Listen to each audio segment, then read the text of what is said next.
সম্মানিত দর্শক, আমি কৃষ্ণপদ দেবনাথ, উপসহকারী কৃষি কর্মকর্তা। এই মুহূর্তে আছি 5 নং উত্তর ফেঞ্চুগঞ্জ ইউনিয়নের একটা গ্রাম, সুলতানপুর গ্রাম।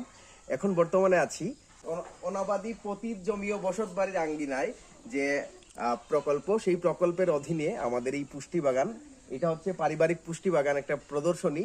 আমরা আছি প্রদর্শনী, আছেন আমার কৃষক ভাই আছেন, লেইস ভাই আছেন।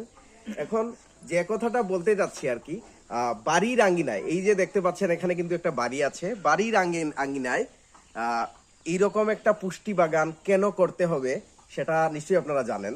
বর্তমানে বাজারে কিন্তু কোনো কিছুই ভালোভাবে আপনারা পাচ্ছেন না, এবং শাকসবজির যে সোর্স হিসেবে এই যে এই 2 শতক জায়গায় যদি এরকম একটা বাগান তৈরি করেন, তাহলে যা খাবেন তা একেবারেই পুষ্টিমূলক সবজি হবে, এবং এটা কিন্তু কোনো ফরমালিন এবং বিষমুক্ত থাকবে। তার জন্যই কিন্তু আমরা এইরকম একটা বাগান তৈরি করেছি, এবং এই বাগানটি মূলত কালিকাপুর মডেলের তৈরি করতে হয়েছে। এবং কালিকাপুর মডেলে যদি বাগান তৈরি করা হয়, তাহলে কিন্তু দুদিকে 2টি মাচা থাকে।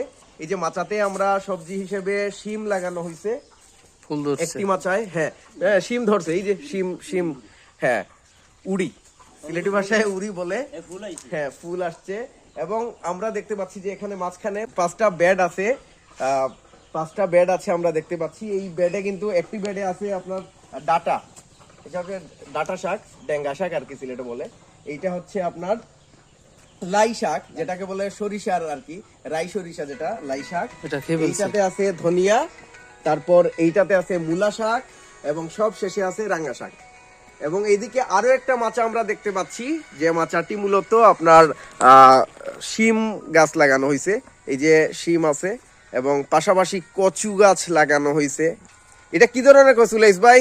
এটা ফেন কচু কয়, ফেন কচু। এটা দিয়ে কিতা হয়, কিতা করেন?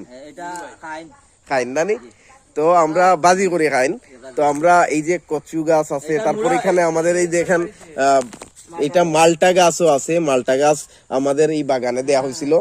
তারপর একটা অসাধারণ একটা বাগান, এখানে আবার কিছু জায়গায় পেঁয়াজ লাগানো হয়েছে। তারপর এইদিকে মানে একটা সুন্দর একটা বিষয় এই পারিবারিক পুষ্টি বাগান। এবং আপনারা যে যারা বাড়িতে এইটুকু পরিমাণ জায়গা আছে, তারা এরকম একটা বাগান করতে পারেন, এবং এটা খুবই উপযোগী। এই যে আমাদের সাইনবোর্ড দেয়া আছে, পারিবারিক পুষ্টি বাগান প্রদর্শনী, সাইনবোর্ড দেয়া হয়েছে।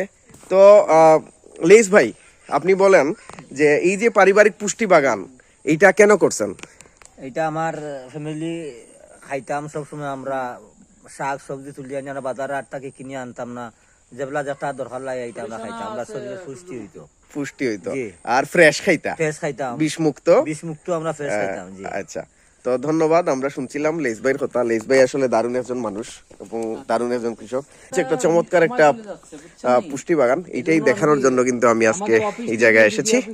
তাহলে দর্শক বন্ধুরা ভালো থাকুন, শীঘ্রই আসছি আরো নতুন ভিডিও নিয়ে। চমৎকার বাগান।